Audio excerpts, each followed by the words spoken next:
This is the 4th episode of the podcast about the Moomin phenomenon, and this time we'll be looking at the commercialization of Moomin. With me, your host, Jennifer Saunders.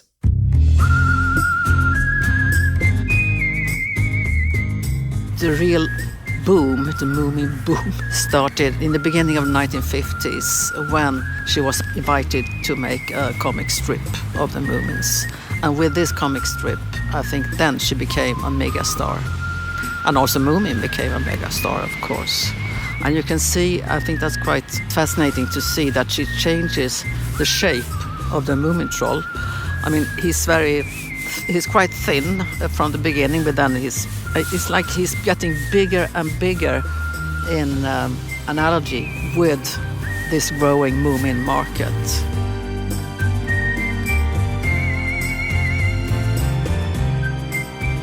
If Moomin, with its values of tolerance, democracy, equality, gender equality, respect for nature, protecting the weak ones, giving the ones who are invisible a voice, there are few things I'm more ready to protect and spread. So we do everything we can to grow even more. Because if we don't, something much more silly will.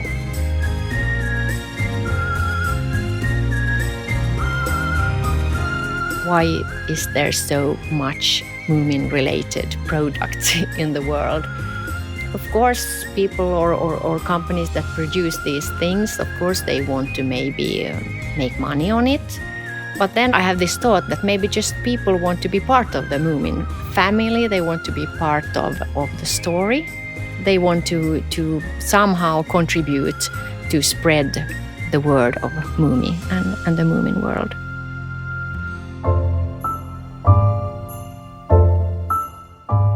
Why is there so much Moomin stuff in the world? Stuff as in physical items, merchandise, screen prints, paperwares, etc. Is it simply because it's an easier way to feel closer to the world of Moomin? In the case of archivist Erja Andersin, that is precisely the reason. She is the head archivist for Moomin Characters, and she holds the key to a treasure trove of Moomin items, from socks to chocolates to video games. She watches over some of the most priceless Moomin collectibles, including the rarer Moomin mugs by Finnish ceramicist company Arabia. Maria is also responsible for sorting and archiving Tove Jansson's original illustrations. And now that's a treasure trove indeed. Sure enough, we'll be visiting this holiest of holy spaces for Moomin acolytes pretty soon in this episode. So, do you, dear listener, have any Moomin merchandise or collectibles in your home? I know I do. Perhaps a fridge magnet or a plush toy. Have you tasted the Filionk fizzy soft drink? Or, as we discussed in the last episode, Moomin whiskey. Speaking of Philip Arder, I'm actually still waiting by the phone for your invitation, Philip, to share a snifter or two of that bottle with me. Personally, talking about merchandise, I have a few Moomin mugs in my cabinet, well, more than a few. We previously heard Professor of Literature Boel Westin describe how Tove Jansson drew Moomin larger and softer and rounder the more famous he became. That, with every book and comic strip she published, his popularity and commercial appeal took up more and more of her time until it almost overshadowed everything else she created. This balance, or imbalance rather, is an ongoing discussion today. Can a character's commercial success eclipse artistic expression? One of the voices we heard at the start of the podcast is Roleff Kråkström, who is the managing director and head of the Moomin Characters company. He described how he checks that what is marketed and spread with Moomin as a commercial product is also full of Moomin values of fairness, equality, and protecting the weak. In his opinion, if they withdraw from that space in the market, something much more silly and trifling might take its place. Which makes me wonder what his reaction was to finding out that Moomin mugs were being sold for thousands of pounds. Get out of here, was the only thought. That's insane. That's the only thing you can... It's a coffee drinking vessel. Come on. Yeah. We will revisit Roleff and ask him some more questions about the commercialization of Moomin later on. So let's not dilly-dally any longer. My name is Jennifer Saunders, and welcome to this odyssey into the Moomin Valley of Things.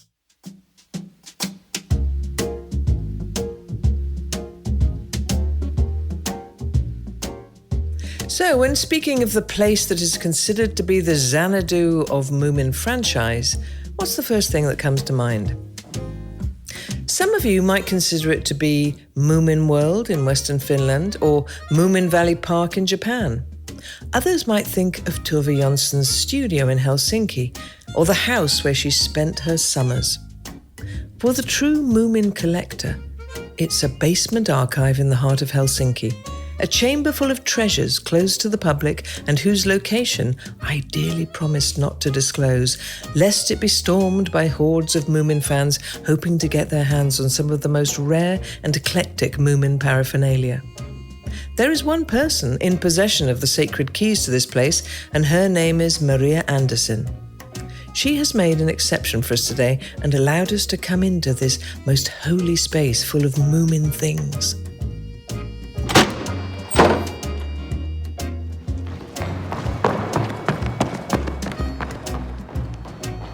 Well, we have like metal shelves here with a lot of licensee products.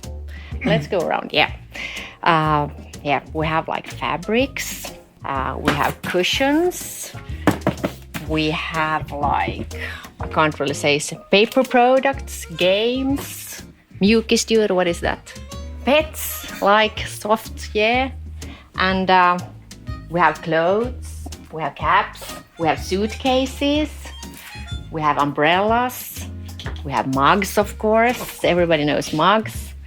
We have like bottles, lamps, yeah, you name it. I didn't know that when I started here, I couldn't like imagine how many different products you could make from this Moomin story, but it's like it's endless. It feels it's endless, yeah.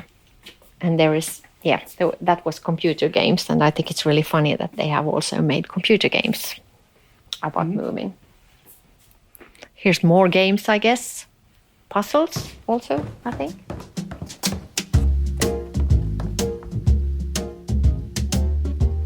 It's a large room, but it feels cramped. Moomin merchandise everywhere, hanging above my head, crammed into every available space and surface. There are a myriad of shelves where the items are tightly crowded next to innumerable books. It's like walking around a Moomin labyrinth. I almost expect to see the Grok dressed up as a minotaur around the corner. It makes me wonder how much Moomin stuff actually exists in the world. Thousands, I think thousands. I can't really say, but I believe there is thousands. And I also think there's like hundreds and hundreds during the years who have the right to produce Moomin-related stuff, products. Now, I've just found something truly lovely among all the Moomin things. A little red suitcase with a little Mai print. Very, very precious. You do? The suitcase. Oh, with little Mu on, right. Well, yeah, it looks like an old-style suitcase, but it's modern. It has wheels on it. It's like, it's red and it's leather, and it has like straps around, like an old-style suitcase. It's the perfect accessory for my next trip to Moomin Valley.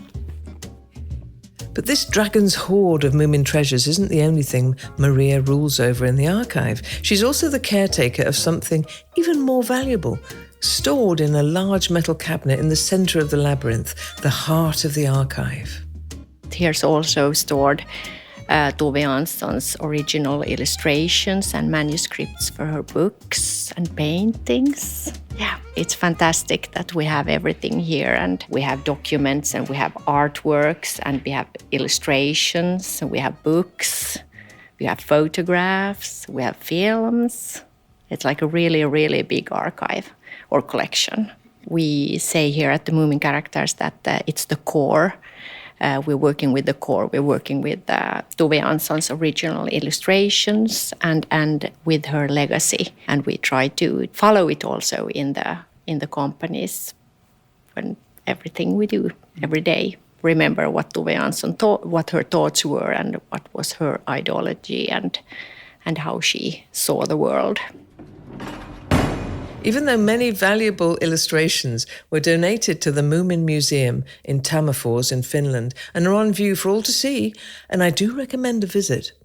There's enough material here to call this archive a real treasure chest of Tove Jansson.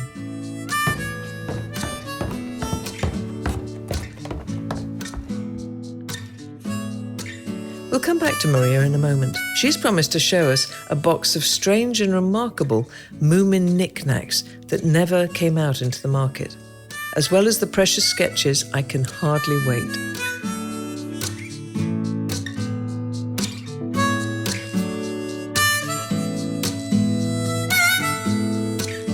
In the offices of Moomin Characters, Managing Director Roleff Kråkström is sitting in his office. He has a Snufkin figurine resting on his desktop that has been perching there since his first day on the job at Moomin Characters. I have a small all-green Snufkin ceramic figurine smoking his pipe, and it's clearly I have a big fancy for the 50s and 60s Arabia ceramics, and I think it's a prototype for the 50s, 60s figurines that were made at Arabia, much bigger and not intricately painted as the ones that then went into production.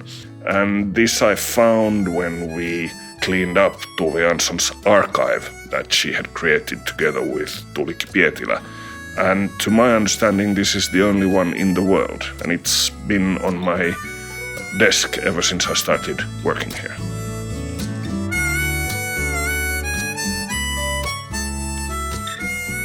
So does Roleff identify with Snufkin? I think all of us would want to somehow carry the capacities of Snufkin with his freedom and sort of eccentricity and non-dependentness on everything. But I think I have the same sort of unintentional comedy about me as does Moomin Papa, really. So I think I'm more reminiscent of Moomin Papa than I am of Snufkin. Maybe a very young me could have had some of the Snufkin qualities. But all these commercial products we see out there, are they really doing justice to Tove Jansson's artistry and legacy? How do you actually preserve the artistic value of a commercial brand? Rolle gives me a serious look, inhaling deeply before he answers.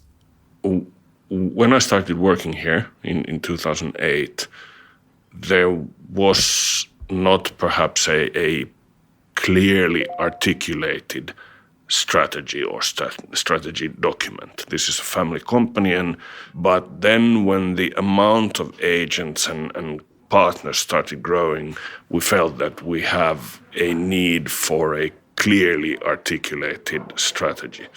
And it's actually quite simple. It's based on your question. 99% of all character brands in the world are actually manufacturers of the entertainment industry. Everything Disney does, they do to make money. They do fantastically well, but they create assets for churning money, really. So all character brands, I generalize a little bit. Of course, there's the original Winnie the Pooh or Wind in the Willows or Astrid Lindgren's body of work. They are clearly art, literature and pictorial art. But 99% of this realm is actually creating assets to drive cash. So we started making our strategy document by pinning down what makes us most different from everyone else. And that is the sole fact that Moomin was not created as an asset for others to make money. Tove processes love, her agony after the war, her relationship to her loved ones, universal themes of mankind. And she was a full-blooded artist. So the first sort of core realization of our strategy is that is what makes us most unique in our industry. So let's highlight that.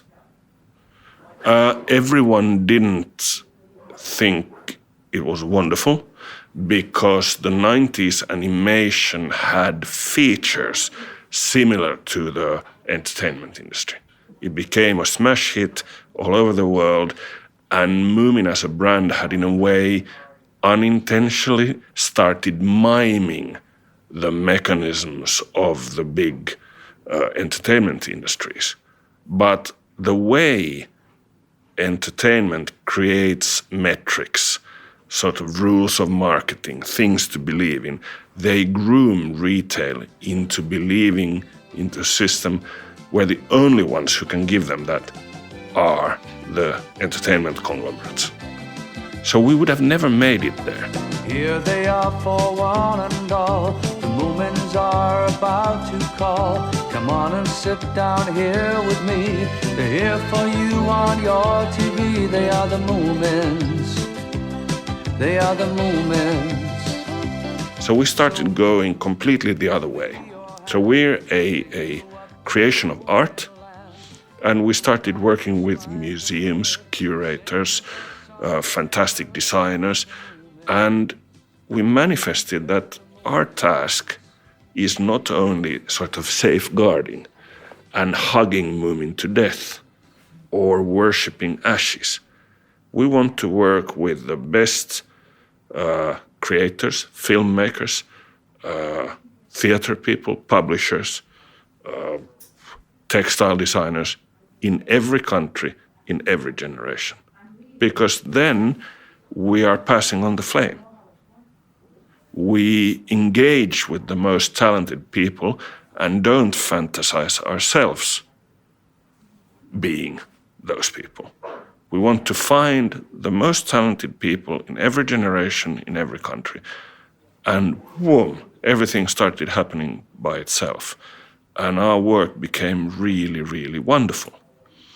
And we also anchored everything we do in Tove's original work. So we quit using any materials from the animation series, and people were absolutely furious. By that time, Sophia and I had also become a couple, and a very early reaction was fantastic. Now her boyfriend comes here and they destroy everything. And it was a bit scary because it was quite in a way, ruthless execution. Already before I had started, Gustav Melin and some other colleagues from Bulls had a session with Sophia where they put tons of Moomin products on a table and asked her to point out the ones that she wasn't proud of and wouldn't want to continue with. And it was a scary process. And then perhaps my job was to put it into words that we can actually multiply and share with other people so that they're not just a sort of emotion of the Jansson family. But after that, it was almost like having open shop and everybody came. So all the people who had always fancied Tove found it easier to engage with us because they didn't have to use the licensing terminology anymore and meet those sort of fantasy metrics that we can't meet. So it became a process rather engaging with the values and the core fantastic elements of Tove's creation. And it looks so different from the licensing industry. I hadn't realized how strong that signal would be and how far it would take us when we made the decision. It was pure luck. It was just sort of, we're losing here, let's go somewhere else. And then it just turned out really nicely. But what about the negative climate effect of all these Moomin products, Roleff? We work really, really hard with mitigating all negative consequences of what we do. For instance, our sustainability thinking is completely based on the simple notion that we're an environmental hazard. Because we have hundreds of companies producing Moomin goods. So you have to sort of look yourself in the mirror. We are an environmental hazard, but we also have responsibilities. Thousands of people work with Moomin directly or indirectly. So we can't just say bye. We sort of got what we wanted and then take off. So we rather try to incentivize companies who do sustainable products long term. And if Moomin, with its values of tolerance, democracy, equality, gender equality, respect for nature, protecting the weak ones, giving the ones who are invisible a voice in society, there are few things I'm more ready to protect and spread. So simple answer to your question, we do everything we can to grow even more. Because if we don't, something much more silly will. So let's get back to Maria and the Chamber of Moomin Treasures. Yes. Would you like to see some really like strange like merchandise products or licensee products? I have a box. Actually, I could, or maybe we can go and get it from the other room. We will go get a box from the cave. From the Moomin cave. Oh yeah, that is not to be put into the program. Yes. Maria opens the box of unreleased Moomin Curiosities, and it's just one oddity after another. This is like really old Moomin Characters products. But this funny small glass figure is something that I found here when I started working, and there's somebody who have wished to make a Moomintroll, but as you can see, it has totally too long legs to be a Moomin Pappa or a Moomintroll. It's interesting. I mean, this is also somebody who have produced this and wish to be part of the Moomin family, I guess. Then we have like pirate products. And this is a small backpack, I guess. And this is a cushion, really nice, with a light blue Moomintroll and a Snork Maiden in pink. Maybe a baby cushion, I guess. Then we have like candy that somebody had just put a Moomin sticker on. So, t-shirts, very strange Japanese t-shirt with some kind of karaoke stuff picture where a light blue Moomintroll or with black hair and red lips and microphone and some text in Japanese, I guess. This is like, there is like irti muumeista and it's like irti huumeista. That would be like at stop using drugs. But they did not ask for the permission from Moomin Characters, so I guess they couldn't sell these t-shirts. It's a Moomin that is taking drugs, and the text is that please let go of the drugs, stop using drugs. But yeah, and I guess this is why Moomin Characters is pretty strict with what you can produce and what not, and call it a Moomintroll.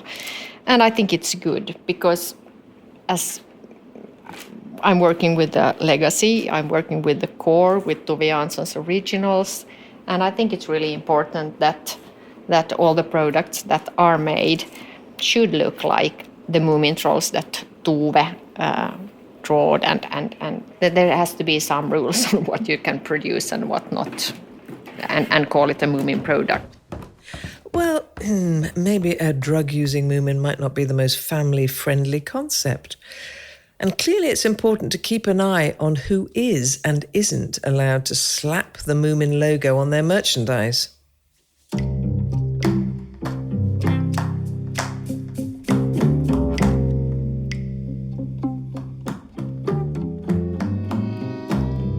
be leaving the basement in just a moment in order to travel across the Baltic Sea to visit Stockholm, Sweden. We'll be paying literature professor Boel Westin another visit to ask her what she thinks of the commercialization of Moomin. I mean, you can live with the Moomin trolls, with the Moomin world. There are furniture, there are clothes, there are almost everything. Of course, I have the Moomin mugs at home myself, and other things too. But I mean, you can choose. You don't have to buy these things. You can just stick to the books. So today it's, they're trying to keep Tove's own style, Tove's own, there are her paintings, there are her pictures they are using. And then there's this thing by writing new Moomin stories. I'm not too keen on that. No, I'm conservative. I want her own stories. That's the real thing. You can have a discussion around this, of course, but I think her own books, her comic strips and the picture books and all the things that she did. But I don't want anyone else to write a movie story.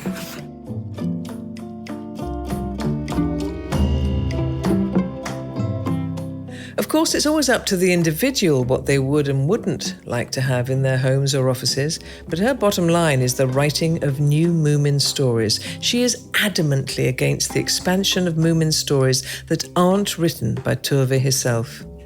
Although there have been no new additions to the Moomin literary canon, adaptations for younger readers and animation on TV and film have been allowed and stay true to their personas and the universe created by Tove Jansson. But what do the artists, craftspeople and manufacturers of Moomin merchandise think of all this? Let's skip back to London, to the jewellery studio by the canal and reconnect with Harriet Wine, one of the founders behind the jewellery brand Tatty Divine. In our last episode, we had a conversation with Harriet about how she was inspired by Moomin. But what thoughts does she have on the topic of commercialisation of Moomin? I love the original, it's like I always like to be on some, involved in something at the start, and if there's like a cafe that I loved that's been there for 100 years and we would go there and it would be all like downtrodden and magical, and then somebody buys it and then they've got one of those cafes in every train station, like part of me I just don't want to go there anymore, it's just like it's something about it loses its magic, when you go to another country, like the idea of globalization is just so sad in a way, it's like I don't want to have a Starbucks coffee in Japan. It's not my thing. I want to have something that I want to eat or drink or see something I can only see here in this magical place, and I think same with the Moomins. It's like I think that what we do and what is quite a special process that I care about deeply.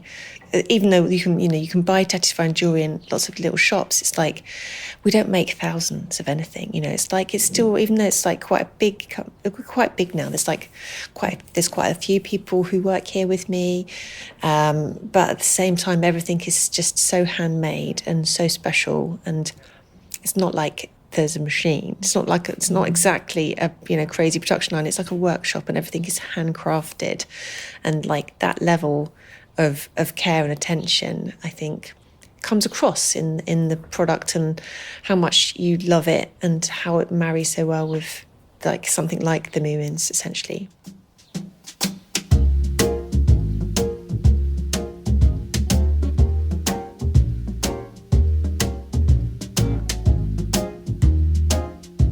But now we're spinning back into the basement treasure trove in Helsinki with Maria Andersin. You'd think thieves and sticky-fingered fans would be the biggest threat to the collection, but Maria explains that the greatest threat to the archive is something much sneakier than that. The truth is, this archive, with all its old paper and organic materials, is a real buffet for critters and vermin. These metal drawers are metal because always when you have like a paper archive or artworks on paper, so you have to be really, really sure that there is no vermins who can attack the paper, and then you have no illustrations left. I have like traps like this, and there is like glue in the middle, or around it, and this is like the bait. And then the vermins, it's like these silverfishes mostly that are the biggest enemy. And then they like walk in and then they get stuck in the glue. And I'm not like getting all the vermins in these traps, but at least I know how much there is, or that there is some. And that means that I have to be aware of them and clean a little bit more and stop the worms, yes. Well, I wonder if glue traps are enough for her peace of mind. If it were me, I'd be checking those drawers every 15 minutes, staring daggers at any critter who dared make a snack out of those illustrations. Either way, Maria and her predecessors have clearly been doing a great job preserving the archive, because we're now able to see the original sketches, the images that make up the foundation of all the different licensed products and works based on Moomin.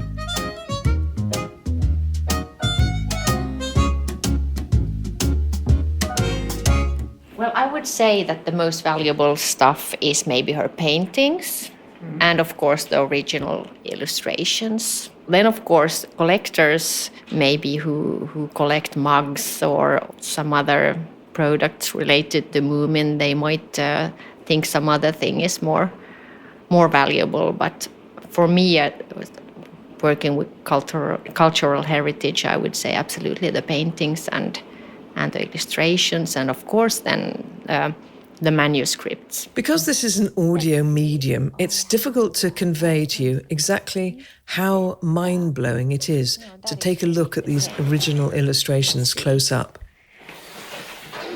This is like original illustrations that are related to the Moomin books. There's a Hemul reading something. Yeah, there's a Hemul doing some, I don't know, installing some lamps.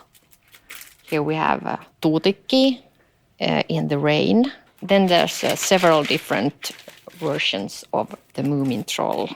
Angry Moomintroll, surprised, I guess, yeah. And there's the Moomin Mama as well, looking for something.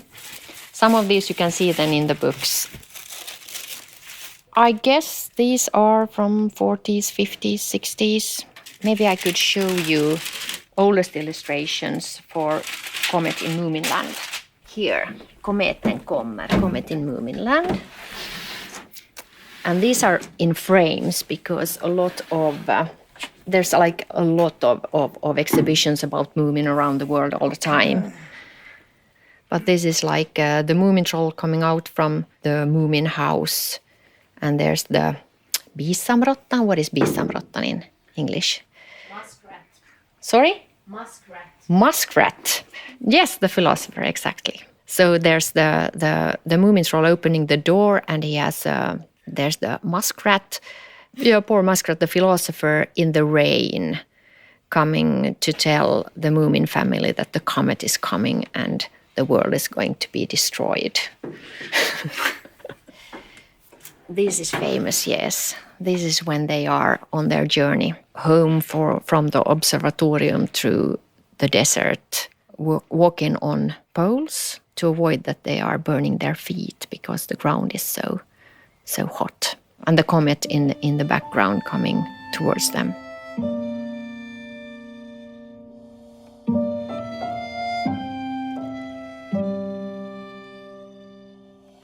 The detailed strokes of Tove Jansson's pen, the way she plays with negative space with watercolour, how she uses chiaroscuro techniques to create almost a 3D effect with black and making white shadows. It's quite amazing.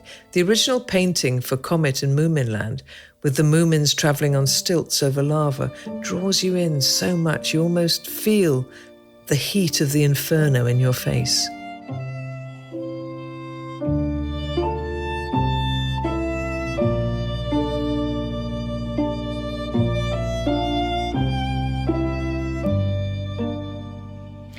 Well, the originals, they are here. And of course, we lend them to museums when somebody is asking for them. And they have been around the world. For instance, this has been in Japan for several times.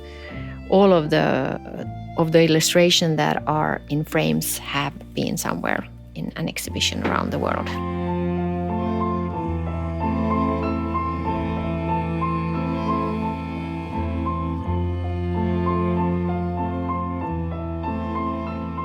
For those of us who can't just stare at beautiful original illustrations at work all day, there are other ways to scratch the Moomin artwork itch, with the Moomin mugs being one of the most popular ways. You'd think someone like Maria Andersin would be the foremost expert on the mugs, but it's actually Erja Lehtinen, head of approvals at Moomin Characters. She's been working with approving licensing deals for Moomin for the past 20 years, and Erja has become something of an expert when it comes to the ceramics company Arabia's licensing of the Moomin mugs. And if Erja is free, we could ask her. She knows better. Erja, vill du komma? This is Arabia's Fiskars Moomin mugs, a mug collection, kind of. Here should be almost every mug that has been produced with Moomin, and you can take a look. Here are a few speciality. Here are character mugs, and for example, these are a special edition, this one, and this was made for Fatsar in, I think, 2004, only 400 pieces. So it's a quite rare piece and a beautiful one. I heard it can be approximately 10,000 euros or something like that. It has been in auction many times. Some people sell it from their private collections. Yeah. What more? This is, for example, a one-day mug made for a few years ago, I think. And I don't know the amount of it, but it was sold only for one day. It was difficult to get it, so that was one specialty also. And then we have the Japan Moomin Valley mug. That's also a rare one. You can buy only from Japan.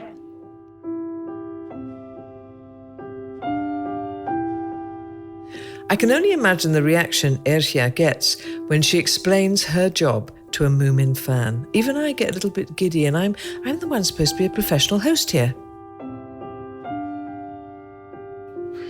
Oh, they are saying, oh, lucky you, but I don't know, yeah, we have them here at the office, but I don't have them all at home anymore. I had them, many of them, but I gave them to my children so they can do whatever they want. I prefer to, sometimes I drink from a Moomin cup, of course, but mostly here at the office. So why does Erja think the mugs have grown so popular among fans? I think it's mostly because people can relate to the characters. They always want to be like, or they find themselves in some personality of the character. So I think that's somehow, they always have a message if they give it like a present or something like that. And for example, I think we should have the love mug here. It's very popular to give as a present to young couples, for example. It's a pink one, but I can't find it here. No. Yes, there it is. The pink one, there on the left corner. So that's very, very popular. That's one of the most sold mug, which I heard that Fiskars have told us that it's, very popular. On the Valentine's Day, I gave it to my friend, or a couple of them, because they love Moomins, and I think there's a nice message. They are hugging each other, and that's one of the values in the Moomin Valley, the friendship, the warmness, the family, picnic, and I like it. Mm-hmm. I do have it at home. So now you know exactly what to give your loved ones on Valentine's Day.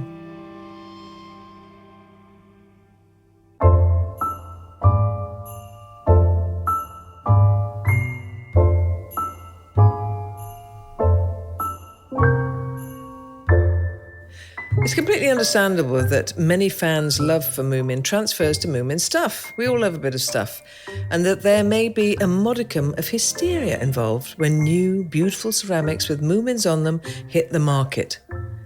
But what does someone like Professor of Literature Björn Sundmark think of all this through the academic lens. And does he own any Moomin mugs of his own? Yes, I do. And one can, of course, be skeptical to the whole sort of merchandising of not only Tove Jansson's worlds, but others as well. But on the other hand, it's part of the Moominalism, isn't it? And she herself designed the first Moomin figurines. She made a Moomin house, like a doll's house.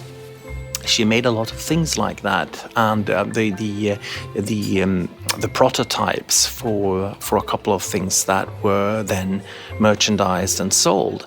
So I don't think that she actually had anything in principle against that. It's another instance of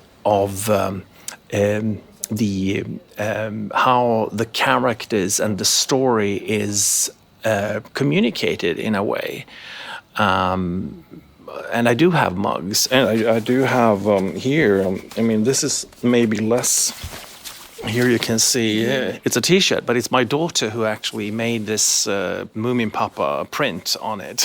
I got it as a present for Christmas. So, and when I was a kid, and this was before we had copying machines and stuff. So I used an old-fashioned method where I put the books in a projector, so I could project the image on a screen, and there I put a paper, and then I drew some of these illustrations, but in bigger format with the help of a pen. So it's also a kind of a creative.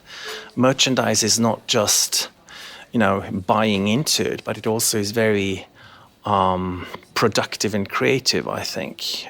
So there are lots of crazy things and which I would never buy into, but I do like the mugs and some of the other things as well, definitely. And they're part of the story as well, I think.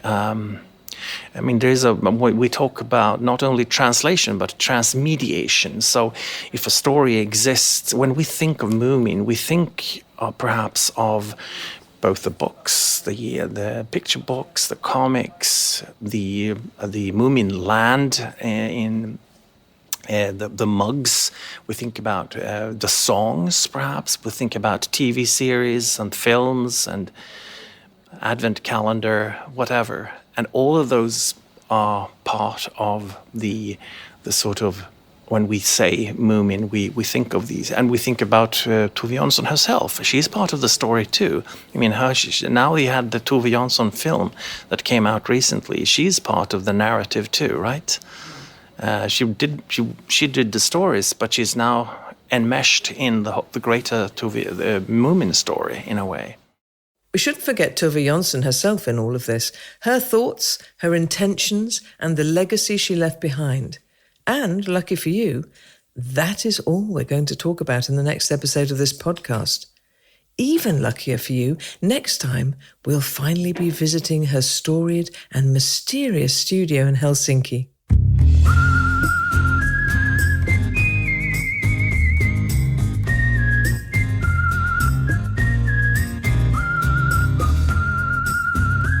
The first thing I remember being knocked out about her character was watching 20 years ago, where there was that program of home movies at the Lesbian and Gay Film Festival.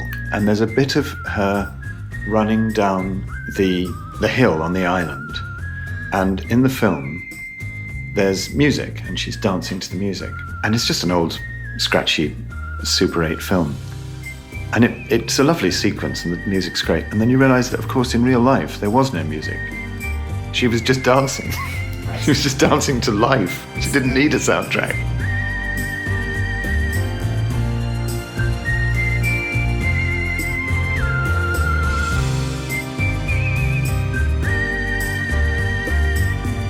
My name is Jennifer Saunders. I've been commissioned to be your eminent host today. Until next time, my darlings.